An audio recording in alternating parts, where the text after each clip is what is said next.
ದುರ್ಬಳಕೆ ಮಾಡಿದಂತ ರಾಜ್ಯ ಸರ್ಕಾರ ಕೇಳಿದಿಕ್ಕಾರ ಸರ್ಕಾರ ಕೇಳಿದಿಕ್ಕಾರ ಸರ್ಕಾರ ಕೇಳಿದಿಕ್ಕಾರ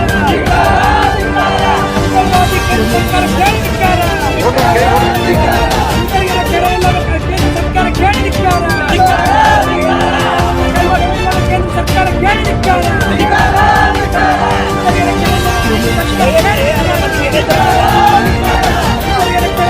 ಸರ್ಕಾರ ಕೇಳಿದಿಕ್ಕಾರ ಬೇಕೇ ಬೇಕು ಜಿಂದಾಬಾದ್ ಜಿಂದಾಬಾದ್ ಜಿಂದಾಬಾದ್ ಜಿಂದಾಬಾದ್ ರೈತರಿಗೆ ರಕ್ಷಣೆ ಇಲ್ಲದ ಕೇಂದ್ರ ಸರ್ಕಾರ ಕೇಳಿದಿಕ್ಕಾರ ರೈತರಿಗೆ ರಕ್ಷಣೆ ಕೊಡದ ಕೇಂದ್ರ ಸರ್ಕಾರ ಕೇಳಿದಿಕ್ಕಾರ ದಲಿತರ ಹಣ ದುರ್ಬಳಕೆ ಮಾಡಿದಂತ ರಾಜ್ಯ ಸರ್ಕಾರ ಕೇಳಿದಿಕ್ಕಾರ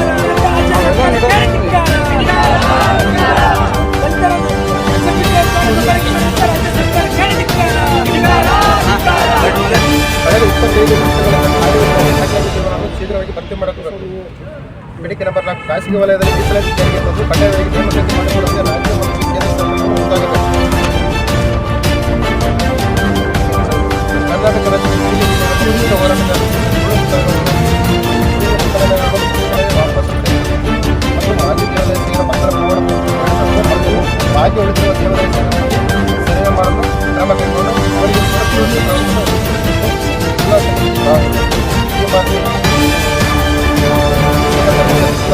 ಕಲಬುರಗಿ ವತಿಯಿಂದ ಈಗ ನಮ್ಮ ರಾಷ್ಟ್ರೀಯ ಸಂಘಟನಾ ಶಿಕ್ಷಕರು ಯಶವಂತ ಪರಿಸರ ಮುಖಾಂತರ ಪರವಾಗಿ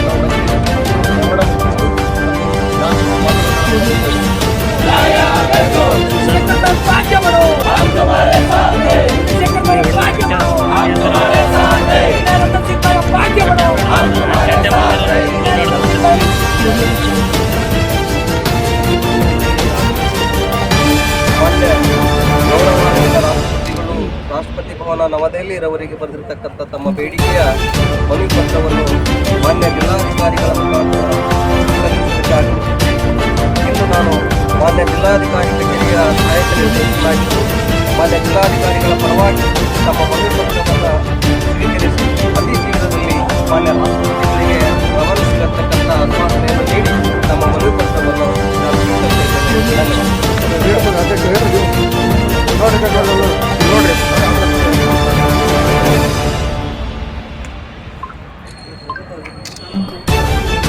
ಸಮುದಾಯ ಪ್ರಥಮದಲ್ಲಿ ಭೀಮ್ ಆರ್ಮಿಯ ಸಂಸ್ಥಾಪಕ ಅಧ್ಯಕ್ಷರಾಗಿರ್ತಕ್ಕಂಥ ಚಂದ್ರಶೇಖರ್ ಆಜಾದ್ ಅವರಿಗೆ ವಂದನೆಗಳನ್ನು ಸಲ್ಲಿಸುತ್ತಾ ಇವತ್ತಿನ ದಿವಸ ಕರ್ನಾಟಕ ರಾಜ್ಯದಲ್ಲಿ ಭಾರತ ದೇಶದಲ್ಲಿ ದಲಿತರ ಮೇಲೆ ದಿನನಿತ್ಯ ಆಗ್ತಕ್ಕಂಥ ದೌರ್ಜನ್ಯಗಳನ್ನು ಮುಂದಿಟ್ಟುಕೊಂಡು ಹಾಗೂ STP ಯೋಜನೆಯ ಕರ್ನಾಟಕದ ಅನುದಾನವನ್ನು ಸರಿಯಾಗಿ ದಲಿತ ಸಮುದಾಯಕ್ಕೆ ಮುಟ್ಟಲಾರದ ಒಂದು ವಿಷಯವನ್ನು ಇಟ್ಟುಕೊಂಡು ಇವತ್ತಿನ ದಿವಸ ಪ್ರತಿ ಹಳ್ಳಿಗಳಲ್ಲೂ ಮತ್ತು ಗಲ್ಲಿ ದಲಿತರ ಮೇಲೆ ದೌರ್ಜನ್ಯ ಆಗ್ತಾ ಇದೆ. ಅದನ್ನು ಖಂಡಿಸಿ ಇವತ್ತಿನ ದಿವಸ ಭೀಮ್ ಆರ್ಮಿಯ ಜಿಲ್ಲಾಧ್ಯಕ್ಷರ ನೇತೃತ್ವದಲ್ಲಿ ಒಂದು ಸಂಘಟನೆ ಹಮ್ಮಿಕೊಂಡಿದ್ದೇವೆ. ಇವತ್ತಿನ ದಿವಸ ಈ ಸಂಘಟನೆ ಯಶಸ್ವಿಯಾಗಿದೆ.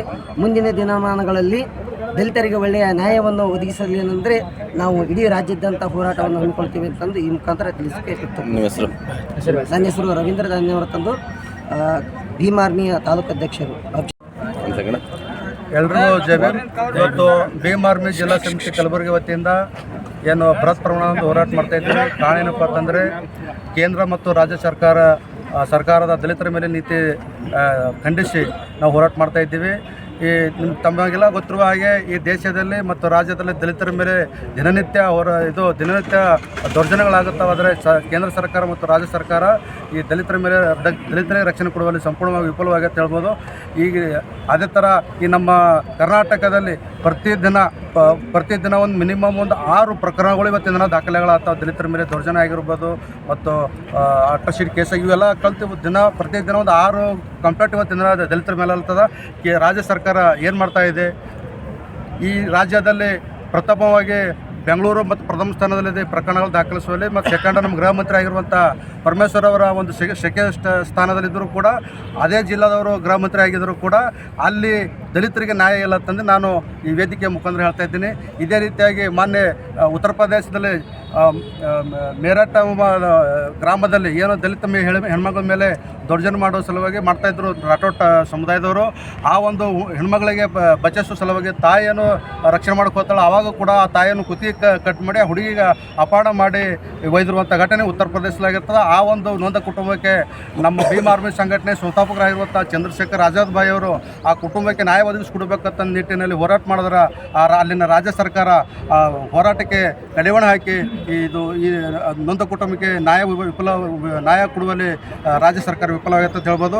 ಅದೇ ಥರ ಈ ದೇಶದಲ್ಲಿ ನಮಗೆ ಸ್ವಾತಂತ್ರ್ಯ ಬಂದು 70 ವರ್ಷಗಳಾಗಿದ್ದರೂ ಕೂಡ ದಲಿತರು ಇನ್ನೂ ಕೂಡ ಅಸ್ಪೃಶ್ಯ ಆಚರಣೆ ಇದೆ. ದಲಿತರ ಮೇಲೆ ರಕ್ಷಣೆ ಇಲ್ಲ, ದಲಿತರ ಮೇಲೆ ದೌರ್ಜನ್ಯ ಆಗ್ತವೆ. ಈ ನಮ್ಮನ್ನು ಆಳುತ್ತಿರುವಂಥ ಕೇಂದ್ರ ಸರ್ಕಾರ ಆಗಿರ್ಬೋದು, ರಾಜ್ಯ ಸರ್ಕಾರ ಏನು ಮಾಡ್ತಾ ಇದ್ದೇವೆ ಅನ್ನೋದು ನಾವು ಇವತ್ತು ದಲಿತ ಸಮುದಾಯ ಪ್ರಕಾರ ಮತ್ತು ಭೀಮ್ ಆರ್ಮಿ ಸಂಘಟನೆ ವತಿಯಿಂದ ನಾವು ಪ್ರಶ್ನೆ ಮಾಡ್ತಾ ಇದ್ದೀವಿ. ಇದೇ ಥರ ಮುಂದೆ ನೀವು ದಲಿತರಿಗೆ ರಕ್ಷಣೆ ಕೊಡಲು ವಿಫಲವಾದರೆ ಮುಂದಿನ ಬರೋ ಚುನಾವಣೆಯಲ್ಲಿ ನಾವು ಭೀಮ್ ಆರ್ಮಿ ಸಂಘಟನೆ ವತಿಯಾಗಿ ಮತ್ತು ದಲಿತ ಸಮುದಾಯ ವತಿಯಿಂದ ನಿಮಗೆ ಪಾಠ ಕಲಿಸ್ತು ಅಂತ ಹೇಳುತ್ತಾ, ಮುಂದಿನ ದಿನಗಳಲ್ಲಿ ದಲಿತರ ರಕ್ಷಣೆ ವಿಫಲವಾದಲ್ಲಿ ನಾವು ಚುನಾವಣೆ ಬಹಿಷ್ಕಾರ ಹಾಕಿ ನಿಮಗೆ ವೋಟ್ ಹಾಕೋದು ನಮ್ಮ ಗಲ್ಲಿಗೆ ಬಂದರೆ ನಿಮಗೆ ರಿಟರ್ನ್ ಕಳಿಸ್ತೀವಿ ಅಂತ ಹೇಳುತ್ತಾ ಈ ವೇದಿಕೆ ಮುಖಾಂತರ ತಮಗೆಲ್ಲ ವಿನಂತಿಸ್ಕೊಳ್ತೀವಿ. ಜೈ ಭೀಮ್. ಭೀಮ್ ಆರ್ಮಿ ಭಾರತ್ ಏಕತಾ ಮಿಷನ್ ಇಡೀ ಇಂಟರ್ನ್ಯಾಷನಲ್ನಲ್ಲಿ ನಮ್ಮ ನಾಯಕರಾದ ಚಂದ್ರಶೇಖರ್ ಆಜಾದ್ ರಾವಣವ್ರದ್ದು ಈ ಭಾರತ ದೇಶದಲ್ಲಿ ಇಂಡಿಯನ್ SC/ST OBC ಮುಸ್ಲಿಂ ಸಮುದಾಯ ಲೀಡರ್ ಯಾರು ಇದ್ದಾರೆ ಅಂತಂದ್ರೆ ನಮ್ಮ ಚಂದ್ರಶೇಖರ್ ಆಜಾದ್ ರಾವಣವ್ರು ಅಂತಂದು ಟೈಮ್ 10ನಲ್ಲಿ ಅಮೆರಿಕಾ ಒಂದು ಪತ್ರಕಾರ ಅವ್ರಿಗೆ ಉಗಮಿಸ್ತಾ ಇದ್ದಾರೆ. ಅದೇ ರೀತಿಲಿಂದು ನಾವು ಇವು ಯಾವುದೇ ಥರ ಯಾವ ಸರ್ಕಾರ ಇರಲಿ, BJP ಸರ್ಕಾರ ಇರಲಿ ಅಥವಾ ಕಾಂಗ್ರೆಸ್ ಸರ್ಕಾರ ಇರಲಿ, ಯಾವ ಸರ್ಕಾರ ಇದ್ದರೂ ಕೂಡ ಇಂಥ ನಾವು ಘಟನೆಗಳು ಸಹಿಸಲೇವು. ಯಾಕಂದರೆ ಭೀಮ್ ಆರ್ಮಿ ಭಾರತ್ ಏಕತಾ ಮಿಷನ್ ಉಗಮನ ಆಗಿದೆ. ಇಡೀ ಕರ್ನಾಟಕ ರಾಜ್ಯದಲ್ಲಿ ಗಲ್ಲಿಯಲ್ಲಿ ದಿಲ್ಲಿಯಲ್ಲಿ ನಾವು ಹೋರಾಟ ಮಾಡ್ತಾಯಿದ್ದೀವಿ. ನಮ್ಮ ಅಣ್ಣವ್ರ ಸಂಸದ ಚಂದ್ರಶೇಖರ್ ಆಜಾದ್ ರಾವಣವರು ಕೂಡ ಪಾರ್ಲಿಮೆಂಟ್ದಲ್ಲಿ ಹೋರಾಟ ಮಾಡ್ತಾರೆ. ನಮ್ಮ ರಕ್ತದಲ್ಲಿ ಹೋರಾಟ ಇದೆ. ನಾವು ಹೋರಾಟ ಇವಾಗಲೂ ಇಲ್ಲ, ಯಾವಾಗ ನಾವು ಹೋರಾಟಕ್ಕೆ ಸಿದ್ಧ ಇರ್ತೀವಿ. ಯಾವ ಒಂದು ಹಿಂದಿನಲ್ಲಿ ಕಾವತ್ತಿದೆ, जो चीज़ मांगने से नहीं मिलता वो छीनने में बहुत मज़ा आता है. ये भीम आर्मी का एक सबसे बड़ा एक आदेश है और हम भीम आर्मी वाले कभी ना झुकेंगे, ना कभी बिकेंगे, ना रुकेंगे. इस नारे के साथ भीಮ್ ಆರ್ಮಿ ಭಾರತ್ ಏಕತಾ ಮಿಷನ್ ಇಡೀ ಕರ್ನಾಟಕ ರಾಜ್ಯದಲ್ಲಿ ಇಲ್ಲ, ಇಡೀ ಭಾರತ ದೇಶದಲ್ಲಿ 27 ರಾಜ್ಯದಲ್ಲಿ ಭೀಮ್ ಆರ್ಮಿ ಮೂವ್ಮೆಂಟ್ ನಡೀತಾ ಇದೆ. ಆದ ಕಾರಣ ನಾವು ಈ ಕಲಬುರಗಿ ಜಿಲ್ಲೆಯಲ್ಲಿ ನಮ್ಮ ಜಿಲ್ಲಾಧ್ಯಕ್ಷರ ನೇತೃತ್ವದಲ್ಲಿ ಇವತ್ತು ನಾವೇನು ಹೋರಾಟ ಮಾಡಿದ್ದೀವಿ. ಅದಕ್ಕೆ ಯಶಸ್ವಿ ಆಗಲಿ, ಅದಕ್ಕಾಗಿ ನಾವು ಕರ್ನಾಟಕ ಸರ್ಕಾರಕ್ಕೆ ನಾವು ಚೇತಾವಣೆ ಕೊಡ್ತೀವಿ. ಮುಂದೆ ಬರೋ ದಿನದಲ್ಲಿ ನೀವು ಈ ಥರ ದಲಿತರ ಮೇಲಾಗಲಿ ಮುಸಲ್ಮಾನ ಮೇಲಾಗಲಿ ಅನ್ಯಾಯ ಮಾಡಿದಿರ ಅಂತಂದ್ರೆ ನೀವು ಕುರ್ಚಿ ಖಾಲಿ ಮಾಡಬೇಕಾಗುತ್ತೆ. ನಾವು ಮುಂದೆ ಬರೋದಲ್ಲಿ ಇದು ಇವತ್ತು ಜಿಲ್ಲೆಯಲ್ಲಿ ಮಾಡಿದ್ದೀವಿ, ನೆಕ್ಸ್ಟ್ ನಾವು ಬೆಂಗಳೂರಲ್ಲಿ ಮಾಡ್ತೀವಿ ಅಂತ ಚೇತಾವಣೆ ಕೊಡ್ತೀನಿ. ಜೈ ಭೀಮ್, ನಮ ಬುದ್ಧಾಯ್. ಯಶ್ಪಾಲ್ ಬೋರೆ ಒಂದೇ ಇದೆ, ಎಲ್ಲ ಇಂಡಿಯಾದಾಗ ಗೊತ್ತಿದೆ. ಅಮೆರಿಕಾ 1 ನಂಬರ್ನಲ್ಲಿ ಚಂದ್ರಶೇಖರ್ ಆಜಾದ್ ರಾವಣವ್ರ ಸಂಸ್ಥಾಪಕರ ಹೆಸರಿದೆ. ಇಡೀ ಭಾರತ ದೇಶದಲ್ಲಿ ನ್ಯಾಷನಲ್ನಲ್ಲಿ ಚಂದ್ರಶೇಖರ್ ಆಜಾದ್ ರಾವಣ ಭೀಮ್ ಆರ್ಮಿ, ನಾವು ನಿಷ್ಠಾ ಭೀಮ್ ಆರ್ಮಿದವ್ರು ನಾವಿದ್ದೀವಿ ಮತ್ತು ನಾವು ನಡೆಸ್ತಾ ಇದ್ದೀವಿ. ಯಾರೋ ಒಬ್ಬರು ತಮ್ಮ ಹೊಟ್ಟೆ ಪಾಲಕ್ ಮಾಡ್ತಾ ಇದ್ದಾರೆ, ನಾವು ಅವಕ್ಕೆ ನಾವು ಕಾಂಟ್ರ ಹಾಕಲಿವಿ. ಭೀಮ್ ಆರ್ಮಿ ನಿಷ್ಠಾವಂತ ಕಾರ್ಯಕರ್ತರು ನಾವಿದ್ದೀವಿ ಅಂತಂದು ಹೇಳೋಕ್ಕೆ ಇಷ್ಟಪಡ್ತೀನಿ.